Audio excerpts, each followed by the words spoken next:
وہ ابھی تک حیران تھا کہ بات کنفرم ہو چکی تھی کہ اس گھر میں ایک ہی لڑکی رہتی تھی، تو پھر وہ لڑکی کون تھی اور ان کے گھر میں کیا کر رہی تھی؟ یہ بات فارس کی سمجھ میں نہیں آئی تھی۔ اسے لگ رہا تھا کہیں نہ کہیں کوئی گڑبڑ ہے۔ فارس نے سوچ لیا تھا کہ وہ حقیقت تک ضرور پہنچے گا اور کچھ بھی ہو جائے اس لڑکی کو حاصل کر کے رہے گا۔ گاؤں جا کر فارس کے والدین نے اس کا ولیمہ بہت دھوم دھام سے کیا تھا۔ سبھی رشتے دار فارس کی حسین و جمیل بیوی کو دیکھ کر رشک اور حسد کر رہے تھے۔ وہ تھی بھی بہت پیاری، اپنی نیک فطرت اور اچھی عادات کے باعث اس نے چند ہی دنوں میں سب گھر والوں کے دل میں اپنا مقام بنا لیا تھا۔ بس ایک فارس تھا جو ابھی تک اسے قبول نہیں کر پا رہا تھا، مگر جب غم کچھ کم ہوا تو افشین کو دیکھ کر وہ سوچنے لگا اس سب میں اس کا کوئی قصور نہیں۔ وہ تو جانتی بھی نہیں کہ میں اس تک کیسے پہنچا، لہٰذا میں افشین کو سزا نہیں دوں گا، یہ بھی میری بیوی رہے گی، مگر اس لڑکی کو میں ہر صورت حاصل کروں گا۔ افشین کو گاؤں میں اپنے والدین کے ساتھ رکھوں گا۔ فارس تہیہ کر چکا تھا، وہ افشین کا خیال رکھ رہا تھا، مگر اپنی بےتابی اور دیوانگی اپنی بیوی پر نہیں لٹا سکا۔ وہ منظر ابھی تک اس کی آنکھوں سے اوجھل نہیں ہوئے تھے۔ نہ چاہتے ہوئے بھی وہ افشین کے ساتھ بہت سنجیدہ اور لیے دیے انداز میں رہتا تھا، مگر اس سب پر بھی افشین خوش تھی کہ اس نے کبھی فارس سے گلہ نہیں کیا تھا، نہ ہی اس کے رویے پر اسے ٹوکا۔ وہ دل سے فارس کی خدمت بھی کرتی تھی اور اس کے رویے پر فارس کو حیرت ہوتی تھی۔ عجیب لڑکی تھی، شادی کے نئے نئے دنوں میں بھی شوہر کا سرد رویہ دیکھ کر وہ اداس نہیں ہوئی تھی، بلکہ ایسے کھلی پھرتی تھی کہ جیسے قارون کا خزانہ مل گیا ہو۔ گاؤں میں ایک مہینہ گزارنے کے بعد جب فارس کی چھٹی ختم ہوئی تو وہ واپس جانے کی تیاری کرنے لگا تو اس کی ماں نے کہا، فارس اگر ہو سکے تو اپنی بیوی کو کچھ وقت کے لیے ہمارے پاس چھوڑ دو، میں اپنی بہو کے ساتھ تھوڑا ٹائم گزارنا چاہتی ہوں۔ یہ سن کر فارس خوشی سے جھوم اٹھا، اور وہ بھی تو یہی چاہتا تھا اور اسی فکر میں ہلکان ہو رہا تھا کہ کس طرح افشین کو گاؤں میں روکے اور اکیلا شہر جائے اس لڑکی تک پہنچنے جس نے اس کی راتوں کی نیندیں حرام کر رکھی تھی۔ اس نے فوراً اپنی ماں کی بات مانی اور افشین کو وہیں چھوڑ کر شہر چلا گیا۔ وہ پہلی فرصت اس لڑکی تک پہنچنا چاہتا تھا، مگر چھٹیاں زیادہ کرنے کی وجہ سے اس کا کام بڑھ چکا تھا، لہٰذا آتے ہی وہ اپنے ضروری کام میں مصروف ہو گیا اور پھر اسے ایک بہت اہم مشن پر روانہ ہونا پڑا۔ اس مشن میں فارس پر حملہ ہوا اور وہ شدید زخمی ہو کر ہسپتال پہنچ گیا۔ کئی دن ہسپتال میں رہنے کے بعد جب فارس کو ڈسچارج کیا گیا تو سیدھا گاؤں پہنچا تھا، کیونکہ اس کے والدین اس کے لیے بے تحاشا پریشان تھے۔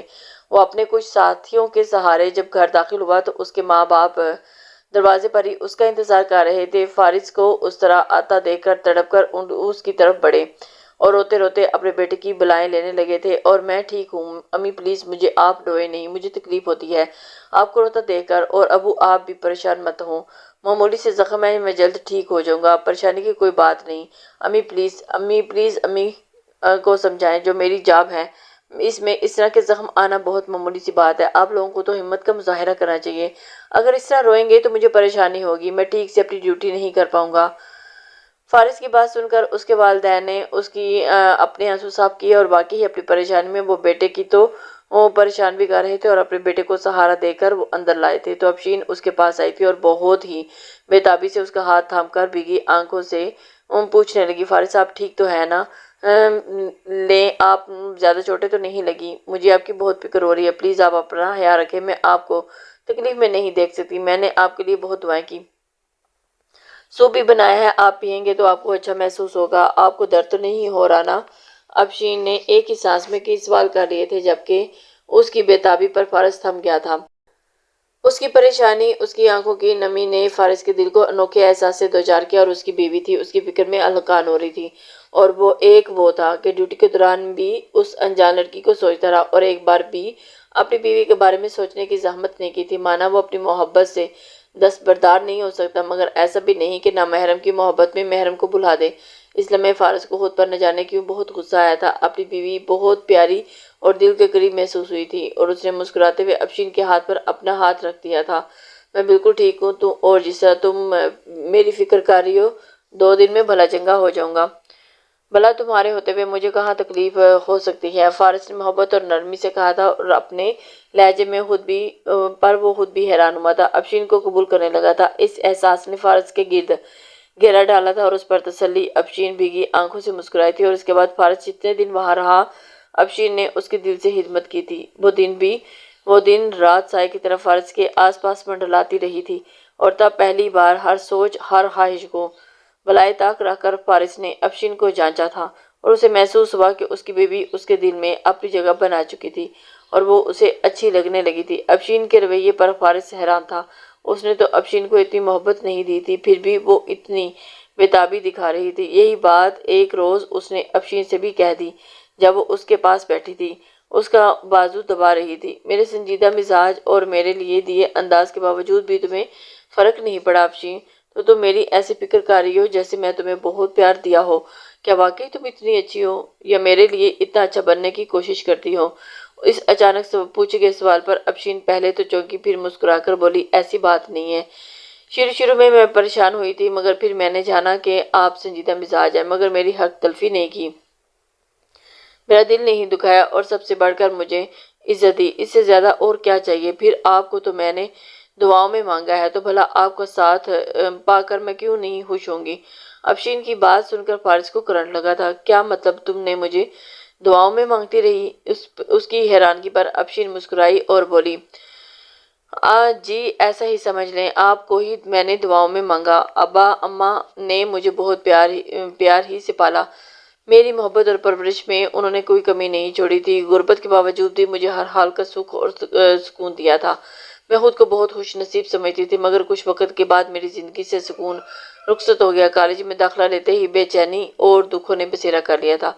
میں میٹرک میں تھی جب میرا رشتہ میرے چچا کے بیٹے کے ساتھ ہو گیا تھا، اور وہ بس صحیح تھا، پڑھا لکھا تھا بھی نہیں، اپنے علاقے میں کریانہ اسٹور چلاتا تھا، لیکن چونکہ میرے والدین کی مرضی سے چنا گیا لڑکا تھا، لہٰذا مجھے بھی کوئی اعتراض نہیں تھا۔ میں نے دل سے اپنے منگیتر کو قبول کیا تھا، مگر وہ کم ظرف نکلا۔ میری خوبصورتی نے اسے عجیب سے وہم میں مبتلا کر رکھا تھا، اور مجھے لگتا تھا کہ اگر لڑکی حسین ہے اور کالج میں پڑھنے جاتی ہے تو یقیناً غلط کاموں میں بھی ملوث ہوگی، اور اس شک کی وجہ سے اس نے میری زندگی اجیرن بنا دی تھی۔ شادی سے پہلے ہی وہ مجھ پر پابندیاں لگانے لگا تھا۔ میں پہلے پردہ نہیں کرتی تھی، مگر اپنے منگیتر کی خوشی کی خاطر میں نے عبایا لینا شروع کر دیا تھا تاکہ اسے تسلی ہو جائے۔ میں بری لڑکی نہیں تھی، زندگی میں کبھی کسی لڑکی کے ساتھ میں نے بات تک نہیں کی تھی، مگر اپنے منگیتر کی وجہ سے میں پھر بھی احتیاط برتنے لگی، اور پھر اس کو تسلی نہیں ہوئی اور اس نے میری تعلیم پر پابندی لگا دی، اور لگانی چاہیے۔ میں بہت پریشان ہوئی تھی، تب ابا میرے لیے اٹھ کھڑے ہوئے اور صاف کہہ دیا تھا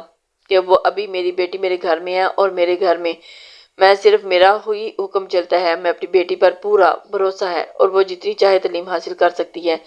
جب وہ تمہارے گھر پر آئے گی تو تب تم اس پر روک ٹوک کر لینا، ابھی تم اس کی زندگی مشکل مت بناؤ، ورنہ میں یہ سوچنے پر مجبور ہو جاؤں گا کہ تم سے رشتہ کر کے کہیں میں غلط فیصلہ تو نہیں کر رہا۔ ابا کی بات سن کر وہ ایک دم سے حیران ہوا۔ حالانکہ ابا یہ بات بہت طریقے سے اور سب بڑوں کے درمیان کی تھی، مگر تایا تائی نے بیٹے کو سمجھانے کے بجائے اس بات پر کا بتنگڑ بنایا کہ میرے منگیتر نے کھلم کھلا مجھ پر الزام تراشیاں شروع کر دی، اور میں ہی ہوں بد کردار لڑکی، اس لیے گھر بیٹھنے کی بات پر بے چین ہو گئی ہوں۔ اور اس نے تو سب کے سامنے برملا کہہ دیا، یہ کالج کے نام پر لڑکوں سے ملنے جاتی ہے اور اس کے چکر چل رہا ہے، اس لیے میری پابندیوں پر بلا اٹھی۔ ظاہر ہے پڑھائی چھوڑ کر گھر بیٹھ گئی تو اپنے یار سے کیسے مل پائے گی؟ اتنے گھٹیا الزامات سن کر تو میری برداشت جواب دے گی، اور میں بے ہوش ہو گئی تھی۔ میری حالت دیکھ کر میرے والدین تڑپ اٹھے تھے، اور ہونا تو یہ چاہیے تھا کہ میری حالت پر تائی اور میرا منگیتر شرمندہ ہو جاتے، میرا احساس کرتے، مگر انہوں نے شرمندہ ہونا سیکھا ہی نہیں تھا۔ میری فکر کرنے کے بجائے الٹا تایا میرے والدین کو سمجھانے لگے، بات اتنی بڑی تو نہیں تھی کہ تمہاری بیٹی بے ہوش ہوگی، لگتا ہے کوئی گڑبڑ ضرور ہے، اور میری مانو تو اسے گھر میں بٹھاؤ اور چند دنوں میں اس کی رخصتی کا انتظام کرو، بس جتنا پڑھنا تھا پڑھ لیا۔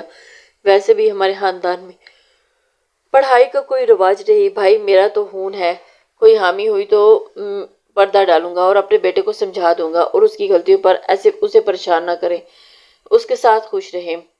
تایا ابو نے ابو کے ساتھ ایسے بات کی۔ اپنی تایا نے میرے باپ پر احسان کیا تھا، مگر اس کی بات پر میرے والد کو اندر تک توڑ کے رکھ دیا تھا، اور انہوں نے وہیں کھڑے کھڑے میرا رشتہ ختم کر دیا تھا۔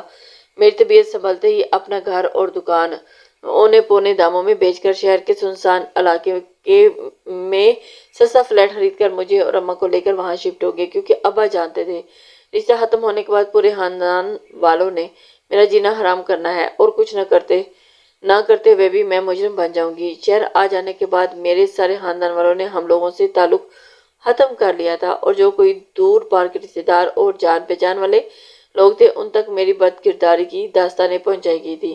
اس سب نے مجھے بہت دکھی کیا، اور میں بیمار رہنے لگی۔ میری وجہ سے میرے والدین بھی اپنے خاندان والوں سے ٹوٹ گئے تھے۔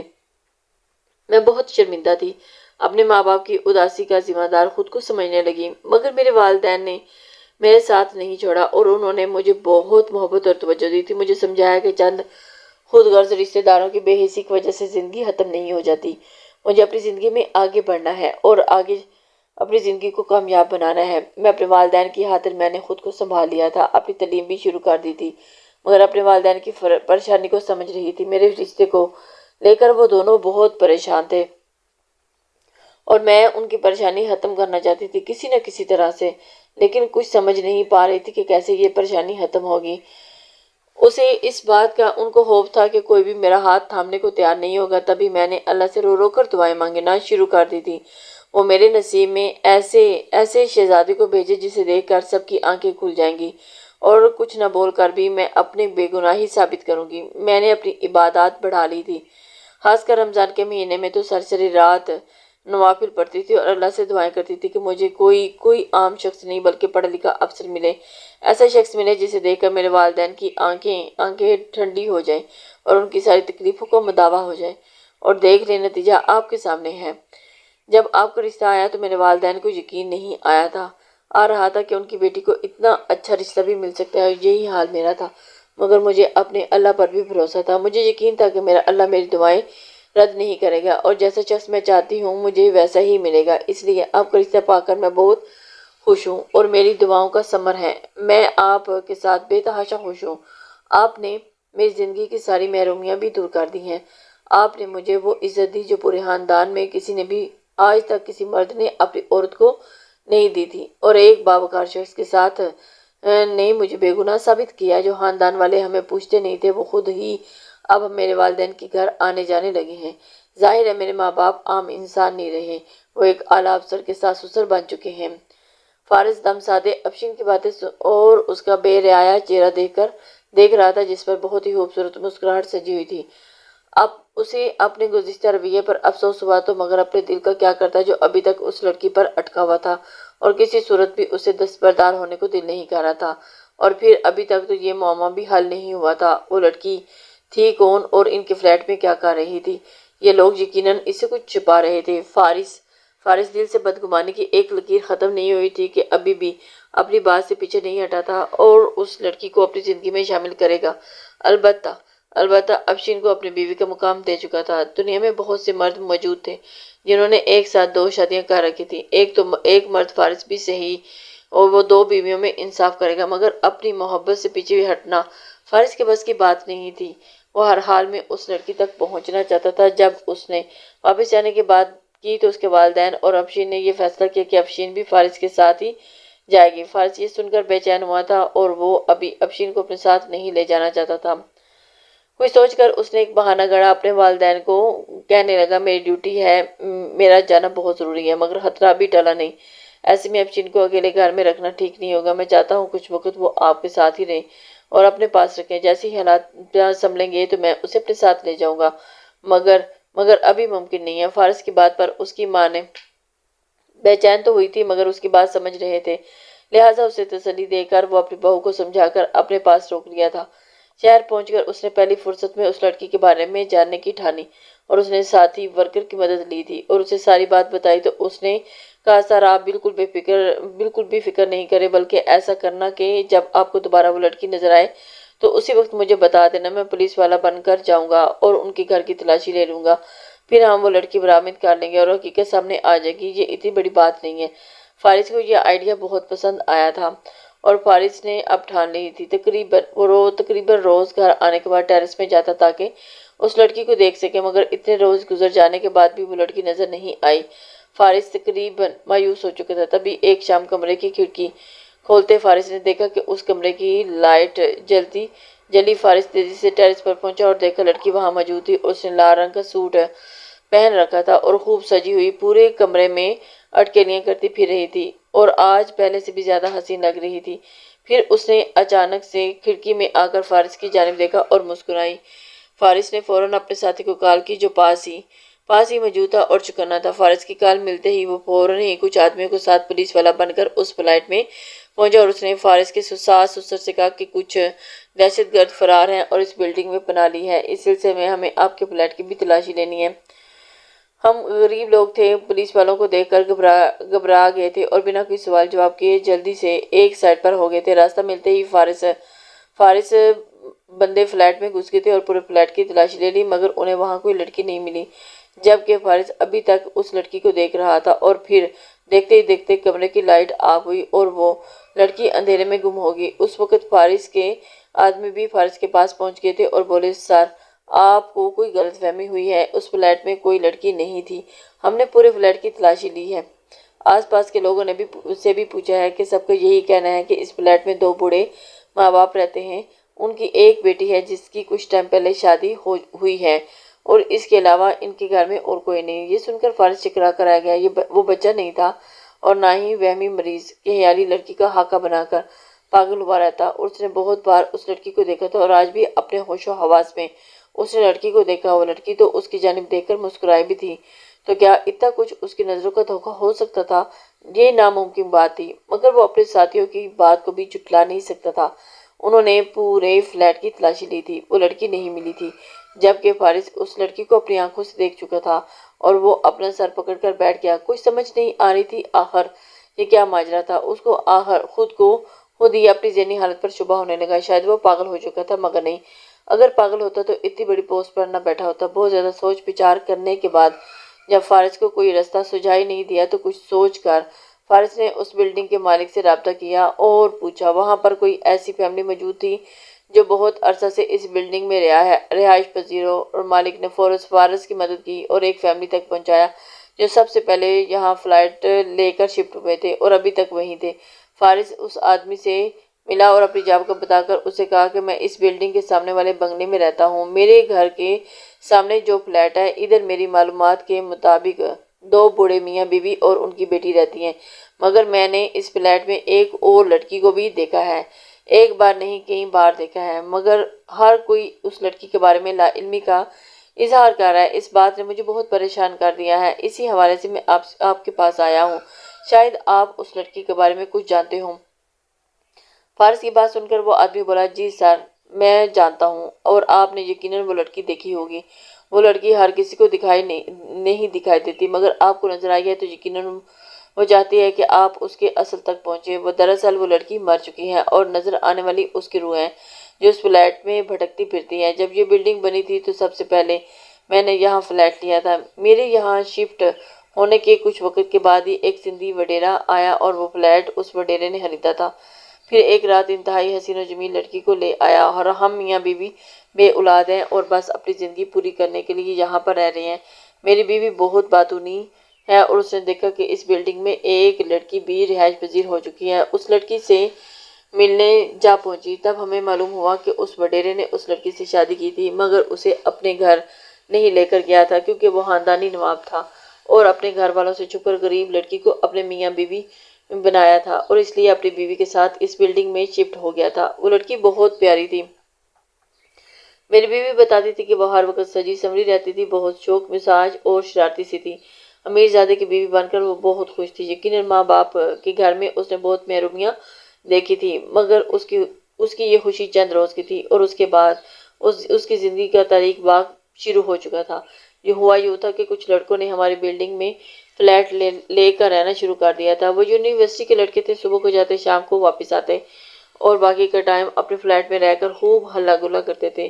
وہ لڑکے بہت شریف تھے اور اپنے کام سے کام رکھتے تھے، مگر ان کا یہاں آنے سے لڑکی کی زندگی مشکل ہو گئی تھی۔ وڈیرا جو پہلے بہت شوق سے اس لڑکی کو بیاہ کر لایا تھا، اب اس پر شک کرنے لگا تھا، اور اس کو لگتا تھا کہ اس کی بیوی یونیورسٹی کے لڑکوں کے ساتھ چکر چلا رہی ہے اور ان کے لیے سجتی سنورتی ہے، اور اس کی بیوی نے اسے یقین دلانے کی کوشش بہت کی تھی لیکن کہ وہ کبھی بھی گھر سے باہر نہیں نکلی اور نہ ہی ان لڑکوں کو جانتی ہے، مگر وہ ظالم شخص اس کی بات پر یقین کرنے کو تیار ہی نہیں تھا، اور اس کا شک اتنا بڑھ گیا تھا کہ اس نے اپنی بیوی پر روک ٹوک لگانی شروع کر دی تھی اور اس کے ہنسنے بولنے پر بھی پابندی لگا دی، اور گھر سے باہر نکلنا تو بالکل ہی ختم کر دیا تھا۔ اس پر بھی اس کی بس نہیں ہوئی تو اس نے اپنی بیوی پر مار پیٹ شروع کر دی تھی، اور وہ ہر ظلم جو اپنی بیوی پر کر سکتا تھا کیا۔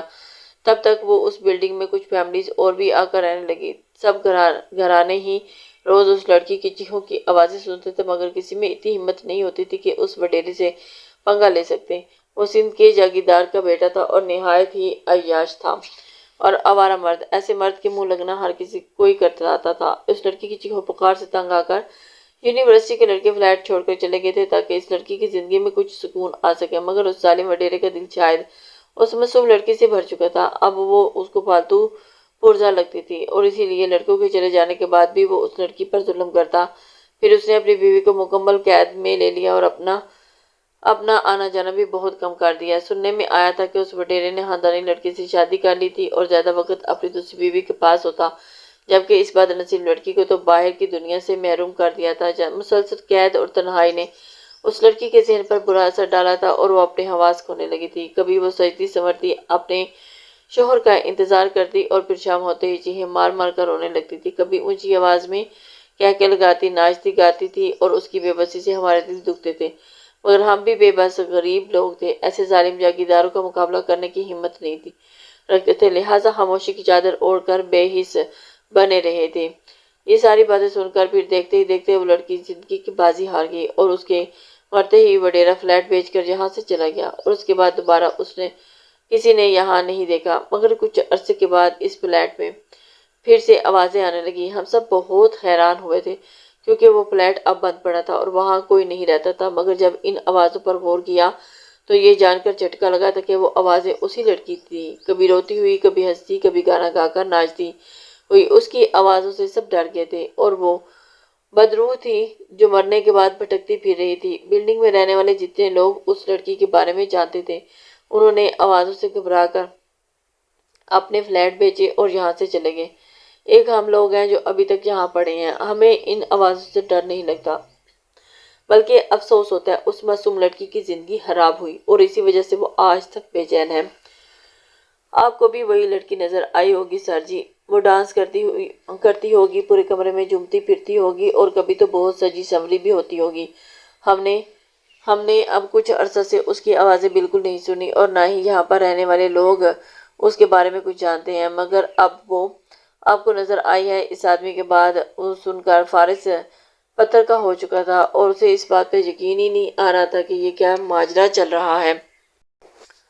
اس نے کبھی بھی بھوت پریت اور روحوں والی کہانیوں پر یقین نہیں کیا تھا، مگر اب جو کچھ بھی اپنی آنکھوں سے دیکھا اور سنا تھا اور سننے کو مل رہا تھا، اس کی بنا پر اس بات پر یقین کرنا پڑا تھا وہ واقعی روح تھی، کوئی بھٹکی روح جو اسے نظر آئی تھی۔ اسے اپنا دیوانہ بنا لیا تھا۔ اس کی زندگی کے بارے میں جان کر فارس کو بہت دکھ ہوا تھا۔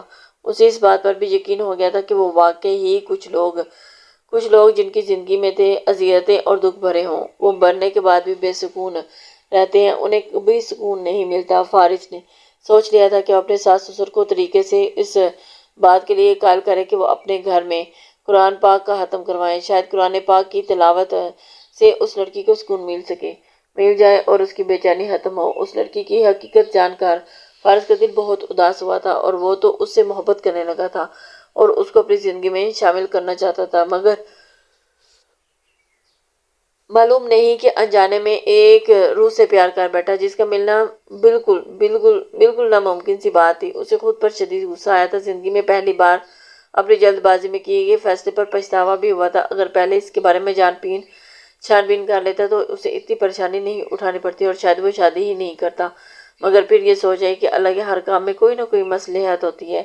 اگر فارس جلد بازی میں شادی نہ کرتا تو افشین کو اپنی زندگی میں شامل نہ کرتا تو وہ ساری زندگی شاید ایسے ہی دعائیں کرتی رہ جاتی۔ یقیناً یہ افشین کی دعاؤں کا اثر تھا کہ وہ اسے روح نظر آئی اور اس روح کو پانے کے لیے فارس پہ تاب ہوا، افشین سے شادی کر بیٹھا اور یہ بھی ہو سکتا ہے کہ اس روح نے بھی افشین کے دل کا حال جان لیا ہو اور اسے اپنی جیسی لڑکی لگی ہو اور اس لیے اس کی مدد کرنے کا سوچا، اور فارس کو نظر آئی وجہ جو بھی ہو، بہرحال یہ بات طے تھی کہ افشین کو اس کے صبر اور دعاؤں کا پھل ملا تھا۔ اب سمجھ آیا تھا کہ افشین کے دل میں اپنی جگہ کیوں بنانے لگی تھی۔ یہ بھی اللہ کا فیصلہ تھا، اس کا افشین سے دل لگنا۔ اگر وہ جذباتی ہو کر افشین کو اپنی زندگی سے بے دخل کر دیتا تو آج ہاتھ ملتا رہ جاتا اور ایک روح کے چکر میں نیک پاک باحیا اور خوبصورت بیوی سے ہاتھ دھو بیٹھتا۔ فارس نے اللہ کا شکر ادا کیا اور اس بار اس نے جلد بازی اور جوش سے کام نہیں لیا تھا بلکہ سمجھداری کا مظاہرہ کرتے ہوئے افشین کو بھی اپنے دل میں جگہ دی اور آج پچھتاوے اور پریشانی سے بچ گیا تھا۔ لسنس، امید کرتی ہوں کہ آپ کو یہ ناول پسند آیا ہوگا اور ہمیں اللہ تعالیٰ جو بھی عطا کرے ہمیں اس پر شکر ادا کرنا چاہیے۔ اللہ تعالیٰ ہمارے نصیب میں جو لکھتا ہے وہ اچھا ہی لکھتا ہے اور بہترین ہوتا ہے۔ اللہ کے حکمت میں کوئی چیز بھی فالتو نہیں ہوتی اور جو جس کا نصیب ہوتا ہے وہی ملتا ہے۔